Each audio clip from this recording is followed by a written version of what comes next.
Shqipëria synon të pozicionohet si një destinacion për turizmin elitar si prioriteti i radhës, shkruan revista prestigjioze Travel and Tour World, që thotë se vendi ynë po shkon drejt një faze të re zhvillimi.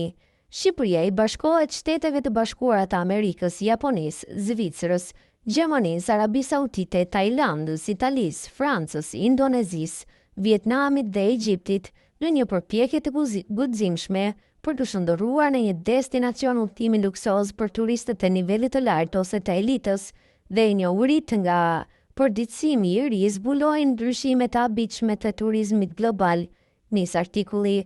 Për më tepër, kalimi i Shqipërisë në udhtime ultra luksoze sinjalizon një konkurrencë të ashpër midis destinacioneve që luftojnë për turistë të nivelit të lartë, që dëshirojnë ekskluzivitet dhe përvoja të paharrueshme. Shqipëria është gati të shkëlqejë midis gjigantëve të udhtimeve ultra luksoze dhe turistët e nivelit të lartë kudo po ndjekin nga afër për të marrë informacione nga përditësimi i ri, vijon artikulli. Erërat e ndryshimit po fryjnë përtej Adriatikut, Shqipëria ka bërë një hap të guximshëm në botën e turizmit luksoz, duke u bërë zyrtarisht partnere në projektin turistik prej $1.4 miliardë të Jared Kushner, i cili është gati ta transformojë ishullin e Sazanit nga një relike e sekretit komunist në një vend pushim të shkëlqyer udhtimesh luksoze. Ky veprim e vendos Shqipërinë drejt për drejt në qendër të vëmendjes së turizmit global, duke sinjalizuar ambicie shumë më të mëdha se imazhi i saj tradicional i vijave të ashpra bregdetare dhe pushimeve të përballueshme në plazh. Revista prestigjioze flet për projektin e Kushner në Sazan. Duke i izoluar në sundimin e rreptë komunist, ai qëndroi i heshtur për vite me radhë.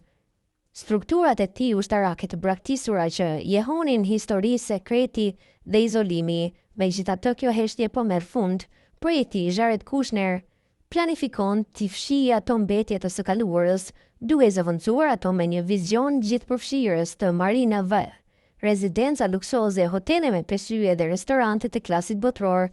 Vetëm rreth 8% e ishullit do të zhvillohet, duke ruajtur një atmosferë ekskluziviteti, duke ruajtur njëkohësisht pjesën më të madhe të bukurisë së tij natyrore. Ndërkohë, qeveria e Shqipërisë ka ndërhyrë e vendosur të mos vazhdojë vetëm nga anët.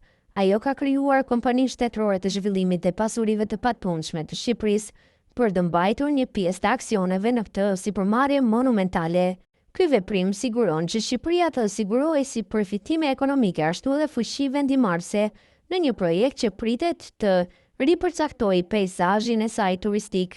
Për më tepër, qeveria e kryeministrit Edi Rama i ka dhënë planit të Kushnerit statusin e investimit strategjik, një përcaktim i rëndësishëm që parashikon proceset rregullatore dhe heq pengesat burokratike. Ky kuadër 10 vjeçar synon ta transformojë fatin ekonomik të Shqipërisë, duke të rreshur turizëm të qëndrueshëm dhe me vlerë të lartë në vend të mbështetet vetëm te vizitorët e tregut masiv. Si rezultat, projekti qëndron si një nga investimet e huaja më të mëdha të vendit, duke sinjalizuar zhvendosjen e Shqipërisë drejt luksit dhe qëndrueshmërisë. Projekti i ishullit të Sazanit parashikohet të gjenerojë afërsisht 1.000 vende pune për një vend ku turizmi kontribuon ndjeshëm në ekonomi. Kjo rritje e punësimit mund të riformësojë jetesën lokale dhe të nxjisë zhvillim të konsiderueshëm të komunitetit, thekson revista.